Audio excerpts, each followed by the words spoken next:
My little friends on the screen and I would like to welcome you to a mini lecture on psychopharmacology. If we want to understand the psychotropic medications, we have to remember how the anatomy and physiology of the central nervous system and the peripheral nervous system work. So here you have the central nervous system. It's the brain and the spinal cord. So the peripheral nervous system includes pretty much everything else. But let's start with sensory neurons and motor neurons. Sensory neurons sense. They sense the environment around you, they conduct signals for the brain, and that becomes part of the person's conscious perception of the stimuli. Motor neurons, on the other hand, they're part of the somatic nervous system, and that stimulates voluntary movements of the muscles, and the autonomic nervous system that controls involuntary responses. Okay, I'm not going to pretend that that's the best screenshot of the picture in your book ever, but I thought it was fitting to put it here to remind you to take a look at Chapter 6.2, Figure 6.2. This is easier to read in the book and gives you a pretty good overview. So, the sympathetic and parasympathetic nervous system are part of the autonomic nervous system. The sympathetic nervous system, the SNS, is associated with the fight or flight response. The parasympathetic nervous system, or PNS, is often referred to as the rest and digest system. So, CNS receptors include alpha 1, alpha 2, beta 1, and beta 2. So, if you see something in a medication, its mechanism of action includes alpha 1, alpha 2, beta 1, beta 2. We're talking about the SNS, the sympathetic nervous system. These receptors are stimulated by epinephrine and norepinephrine. Medications that stimulate these receptors are referred to as adrenergic agonists because they mimic the effects of the body's natural sympathetic nervous system stimulation. Take, for example, stimulants like Ritalin. These are adrenergic agonists used to treat attention deficit hyperactivity disorder. Conversely, adrenergic antagonists block central or sympathetic nervous system receptors. For example, propranolol is a beta 2 antagonist. It's used to treat the physical symptoms of severe anxiety like trembling, rapid heartbeat, and sweating. So think about that. When you're looking at the mechanism of action of a medication and you're looking at things that regulate, stimulate, block epinephrine and norepinephrine, and you're looking at adrenergic or agonists or adrenergic antagonists, we're talking about the sympathetic nervous system. Not to be outdone by hard to pronounce words is the parasympathetic nervous system and its receptors. The receptors include nicotinic and muscarinic receptors that are stimulated by acetylcholine. Drugs that stimulate nicotinic and muscarinic receptors are called cholinergics. I'm sure you've heard that word and you'll continue to hear it throughout nursing school. For example, nicotine in tobacco products. This stimulates the nicotinic receptors. Stimulation of muscarinic receptors primarily causes smooth muscle contraction. An example of a muscarinic agonist is bethanechol, used to treat urinary retention by increasing the tone of the detrusor muscle, and that increases bladder emptying. Drugs that block the effects of the parasitic nervous system receptors are called anticholinergics. For example, benztropine is an anticholinergic, and that's used to treat muscle spasms associated with extrapyramidal symptoms from antipsychotic medications. So, when we start talking about antipsychotic medications, one of the things that you're going to be looking out for is the impact of these anticholinergics. So, the adverse effects of anticholinergic reactions, medications, are especially hazardous in older adults. So, in your book, in chapter 6.2. It talks about the mnemonic sludge. Interesting mnemonic, but whatever works to remember things. So it's a mnemonic that talks about the effects caused by anticholinergic. So S is for decreased salivation. L is for lacrimation decrease or lack of tears. U is for urinary retention. D is for drowsiness or dizziness. G is for GI, upset. And E is for eyes that are blurry or dry. And those are some impacts of anticholinergic medications. The opioid system in the brain controls pain, reward, and addictive behaviors. The three types of opioid receptors are called mu, delta, and kappa receptors. Opioid receptors are stimulated by endogenous or internal peptides released by neurons, such as endorphins, and exogenous or outside opiates. Opiates include powerful analgesics like morphine and oxycodone. These are prescribed to treat moderate to severe pain. Opiates also include illicit drugs like heroin. So chronic use of prescribed and illicit opiates can be highly addictive because their actions on the reward system of the brain. So when we talk about substance abuse disorders in a later chapter, we'll go over that a little bit more in detail. Neurotransmitters, hard to pronounce and a little bit confusing. So hopefully at least the screen you're looking at with my little shape friends being super excited about neurotransmitters helps a little bit. So let's start with acetylcholine. This stimulates the nicotinic and muscarinic receptors in the parasympathetic nervous system. Remember, the PNS is the rest and digest system. Other substances also bind to these receptors. For example, nicotine in tobacco. It binds to the nicotinic receptors, and muscarine, which is a product of specific mushrooms used in hallucinogens, that binds to the muscarinic receptors. Glutamate. This is an excitatory neurotransmitter. Elevated levels of glutamate are associated with psychosis symptoms that can occur in schizophrenia, as well as with other illicit drug use, such as methamphetamines. Conversely, lamotrigine, which is given in cases of bipolar disorder, it's a medication that inhibits glutamate. So that should help you kind of understand medications that work on this neurotransmitter, and what they do, what they're trying to accomplish. So I'm just going to call this next one GABA.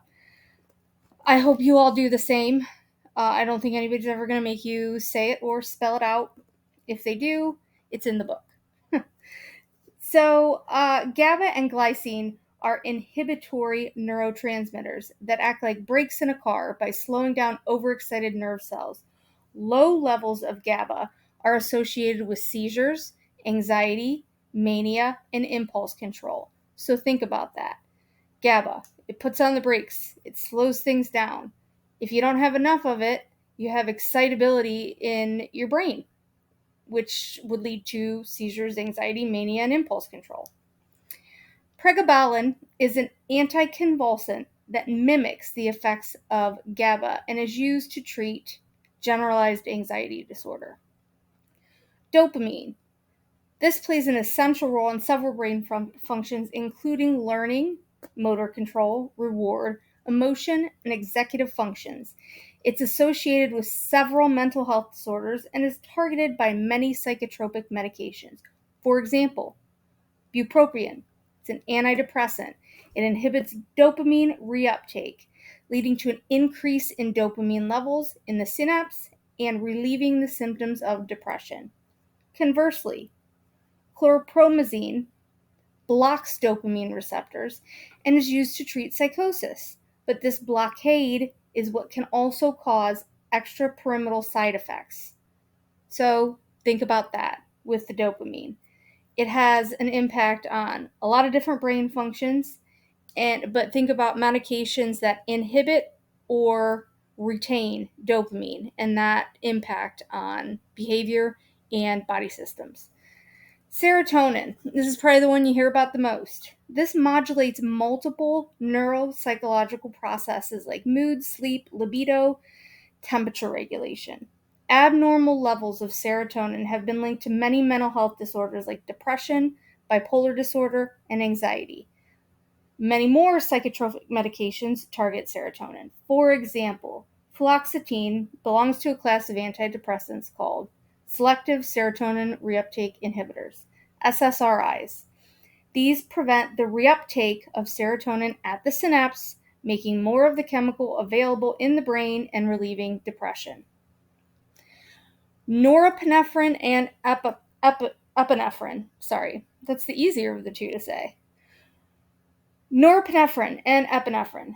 These stimulate the alpha and beta receptors in the sympathetic nervous system. Remember, sympathetic is fight or flight.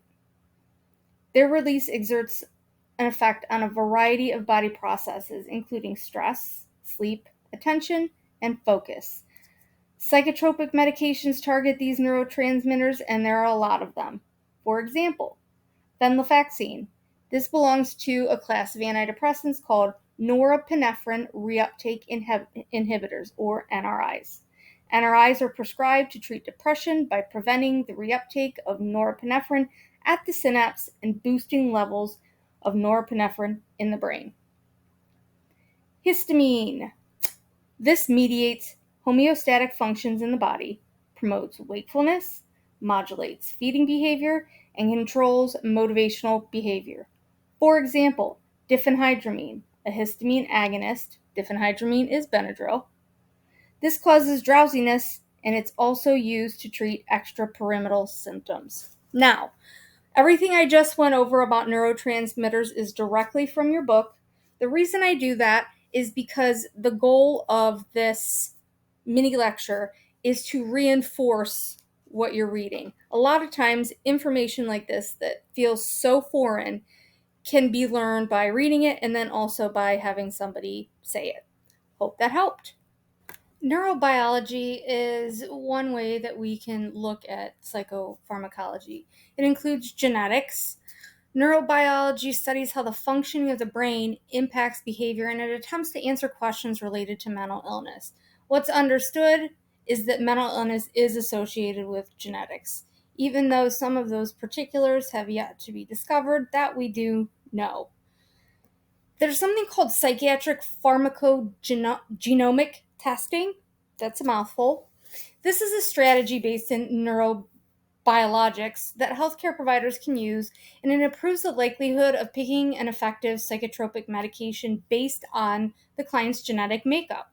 I think that's really interesting. This type of testing also provides the healthcare provider insight into the severity, the side effects the client may experience with certain psychotropic medications. So that's exciting. That's something that has obviously not always been available.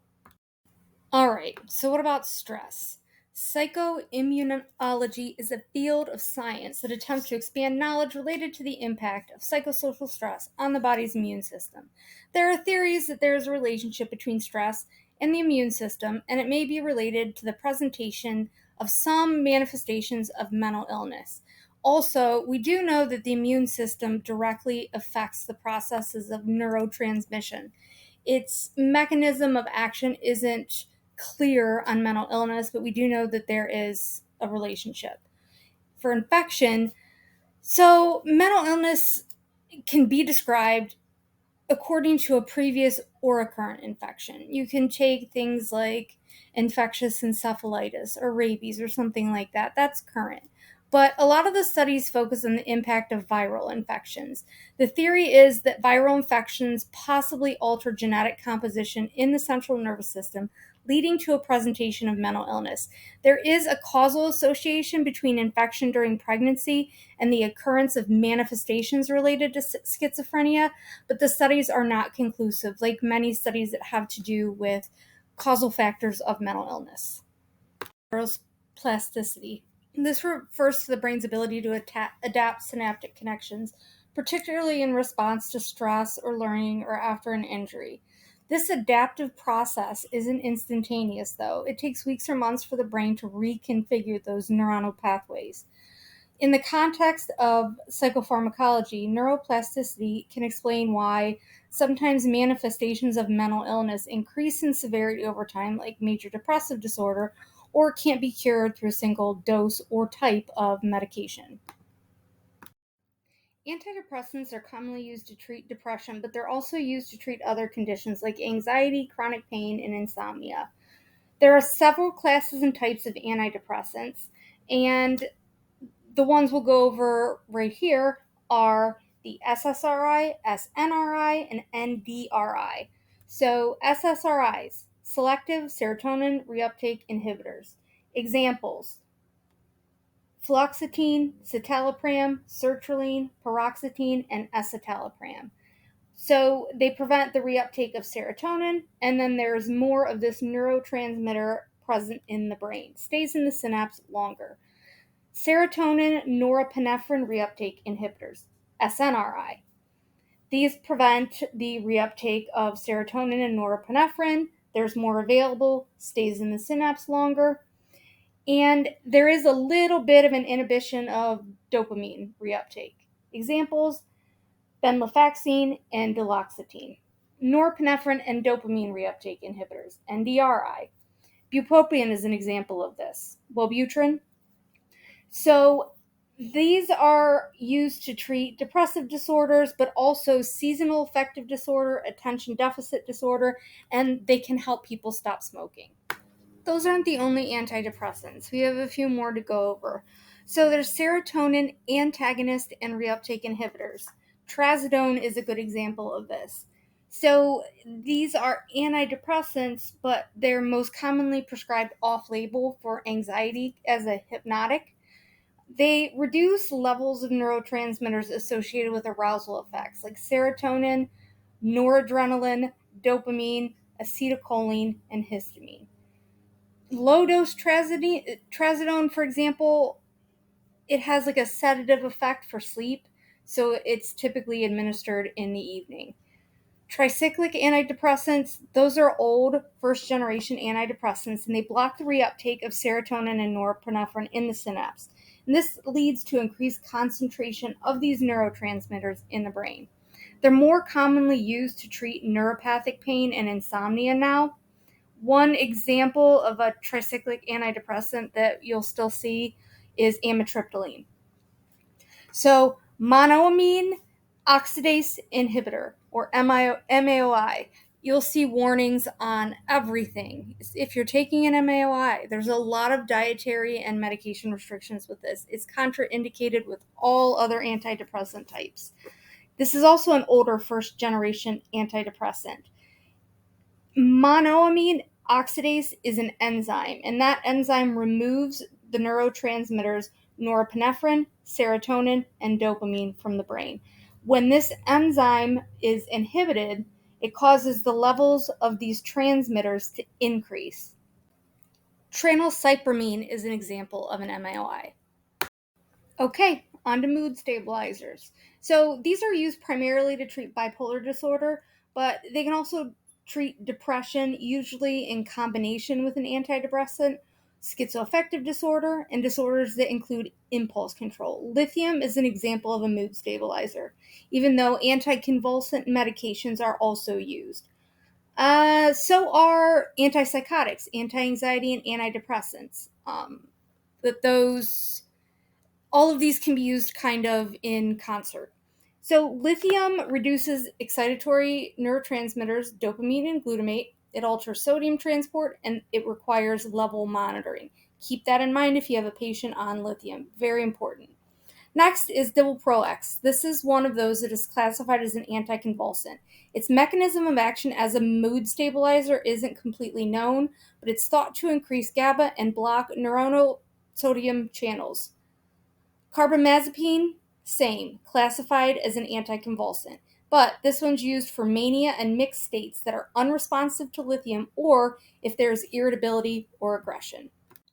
Anti-anxiety medications help reduce the symptoms of anxiety, panic attacks, or extreme fear and worry. The most common class of anti-anxiety medications is benzodiazepines.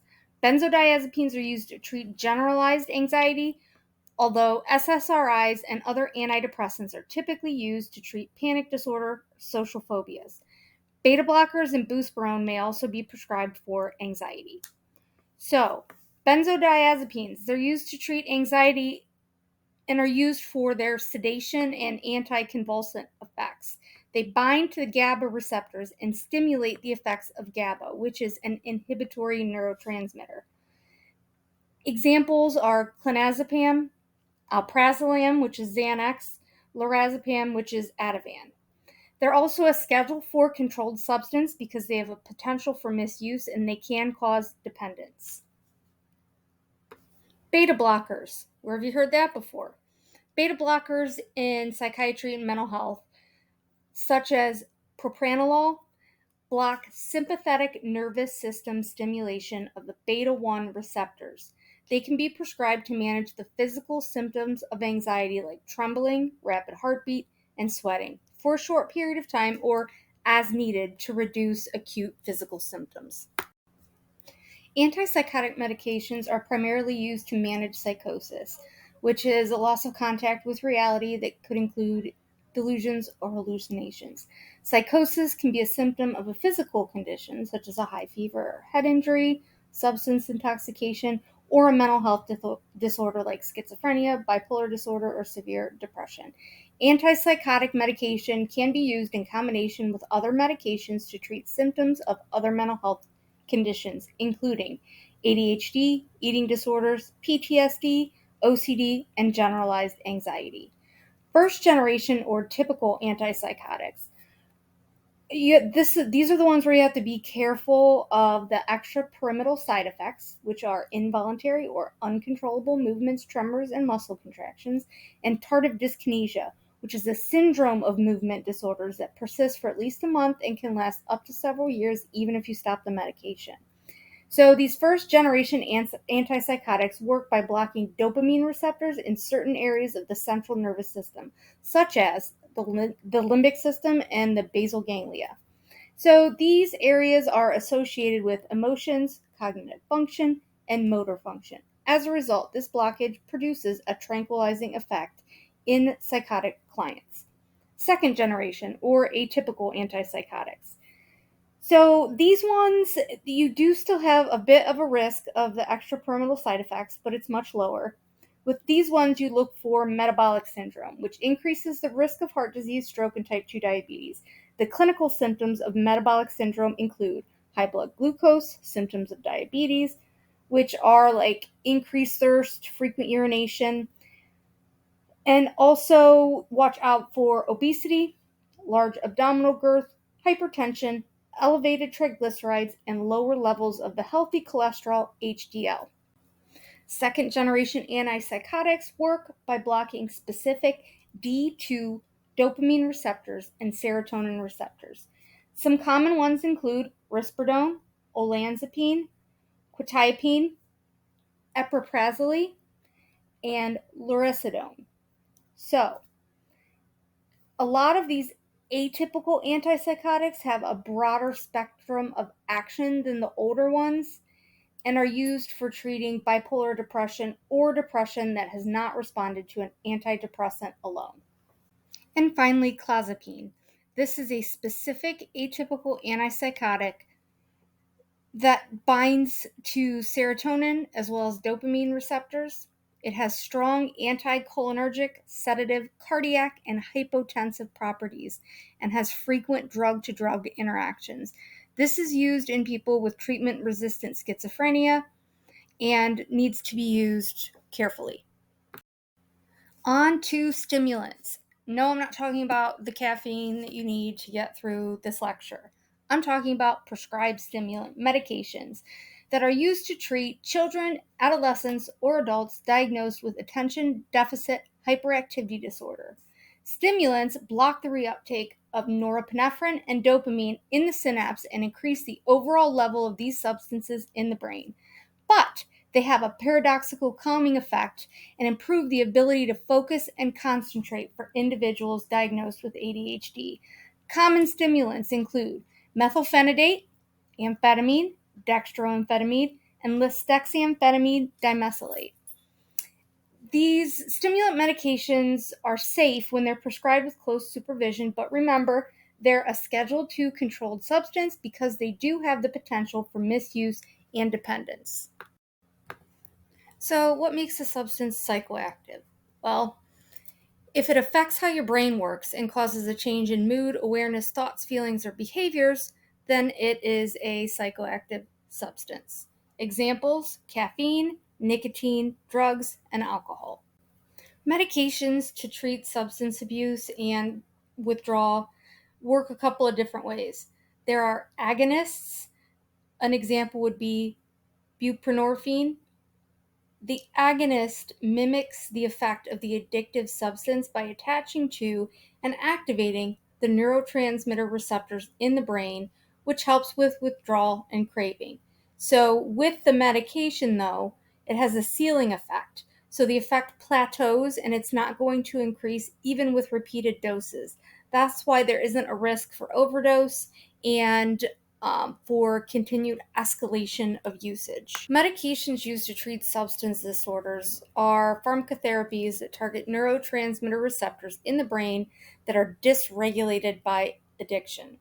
So there are agonists. Those mimic the effect of the addictive drug by attaching to and activating the neurotransmitter receptors in the brain. This helps with withdrawal and cravings. Methadone and buprenorphine are examples of agonist medications. So methadone is a synthetic opioid agonist and it acts on the opioid receptors. Buprenorphine is a partial agonist, which means it doesn't fully bind to the mu opioid receptor. This gives it a ceiling effect where it plateaus and it won't increase even with repeated doses. Now, antagonists. These block neurotransmitter receptors in the brain from connecting with the substances that would release neurotransmitters and lead to a high. This can reduce the likelihood of using a targeted drug and prevent overdose. So naloxone and naltrexone are examples of antagonist medications. Narcan is a common brand name for naloxone, and it's very important to have on hand in most medical settings, and even a lot of people carry it in their cars because it can reverse an overdose and save somebody's life. There are also some medications used to manage symptoms of substance abuse and withdrawal, like detoxification. Those are buprenorphine, methadone, alpha-2 adrenergic agonists. We'll talk more about those when we talk about substance abuse disorder, but I wanted to bring them up as part of the psychopharmacology discussion. We made it, everybody. Nice work.